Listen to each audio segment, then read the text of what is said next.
గండ్ర సత్తన్న గారికి, రేవూరి ప్రకాష్ రెడ్డి గారికి, అలాగే మన ముఖ్య అతిథిగా విచ్చేసినటువంటి మన ముఖ్యమంత్రి మన రేవంత్ అన్న గారికి, మన మంత్రులు శ్రీధర్ బాబు గారికి, సీతక్క గారికి, కొండ సురేఖమ్మ గారికి, నా ప్రియతమ శాసనసభ్యులు మరియు ముఖ్య నేతలందరికీ కూడా పేరు పేరున నా నమస్కారాలు తెలియజేసుకుంటున్నాను. ప్రింట్ మీడియా మిత్రులకు కూడా నా నమస్కారాలు.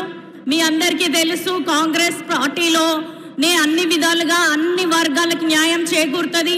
రాహుల్ గాంధీ గారు ఏదైతే తుక్కుగూడలో రిలీజ్ చేశారో మేనిఫెస్టోలో, అందులో 5 న్యాయాలు ఉన్నాయి. మనం ఒకవైపు చూసుకుంటే నరేంద్ర మోడీ 365 రోజులలో 750 మంది రైతుల్ని పొట్టన పెట్టుకున్నాడు వాళ్ళు చేసిన ఉద్యమంలో.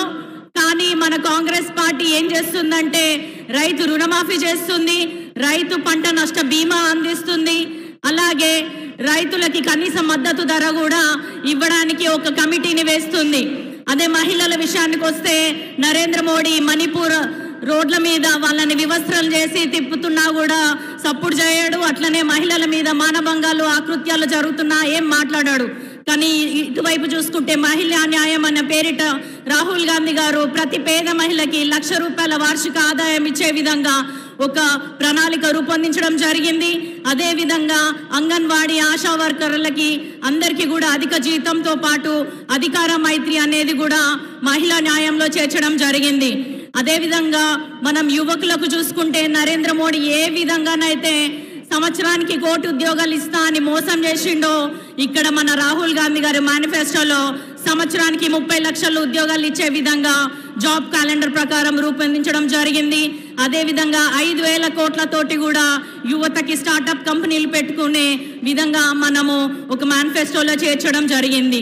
అదే విధంగా నేను ఒక దళిత బిడ్డగా ఇక్కడ ఉన్నాను అంటే అది నాకు డాక్టర్ బిఆర్ అంబేద్కర్, సోనియమ్మ, కాంగ్రెస్ పార్టీ, రేవంత్ అన్న గారి ఆశీర్వాదం వల్లే నేను ఈ లోక్సభ బరిలో నిల్చునే అవకాశం కలిగింది.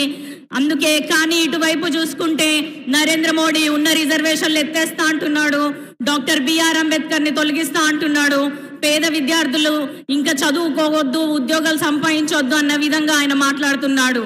విద్యా వైద్యం ఏదైతే కార్పొరేట్ విధంగా చేకూర్చాలని మన ప్రభుత్వము కాంగ్రెస్ ప్రభుత్వం ఆలోచిస్తుందో, అటు చూస్తే నరేంద్ర మోడీ కార్పొరేట్ దిగ్గజాలు అంబానీ అదానీలకి దేశాన్ని రాసి పెట్టిస్తున్నాడు. కాబట్టి మిత్రులారా గమనించండి, రాహుల్ గాంధీ గారు భారత్ జోడో యాత్రలో విద్వేషాలున్న చోట ప్రేమను పంచమన్నాడు. కానీ అదే నరేంద్ర మోడీ నరరూప రాక్షసుడు లెక్క మనుషుల్ని కులాలు, మతాలు, ప్రాంతాల వారిగా విడదీసి వారి మీద పెత్తనం చలాయిస్తున్నాడు. రానున్న రోజుల్లో భారతదేశాన్ని ముక్కలు ముక్కలుగా చేసి ఆయన మాత్రం అంబానీ అదానీల సొత్తుగా ఉండడానికి నిర్ణయించుకున్నాడు.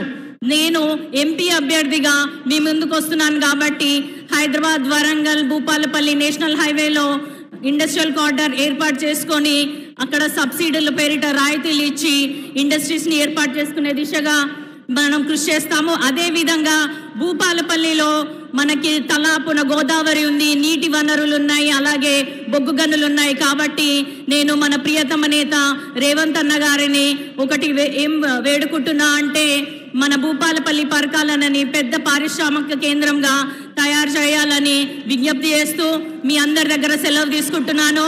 జై కాంగ్రెస్, జై రేవంత్ అన్న.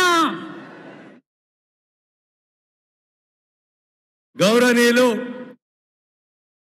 పరకాల శాసనసభ్యులు, వరంగల్ లోకసభ ఎన్నికల ఇన్ఛార్జి రేవూరి ప్రకాష్ రెడ్డి గారిని మాట్లాడవలసిందిగా విజ్ఞప్తి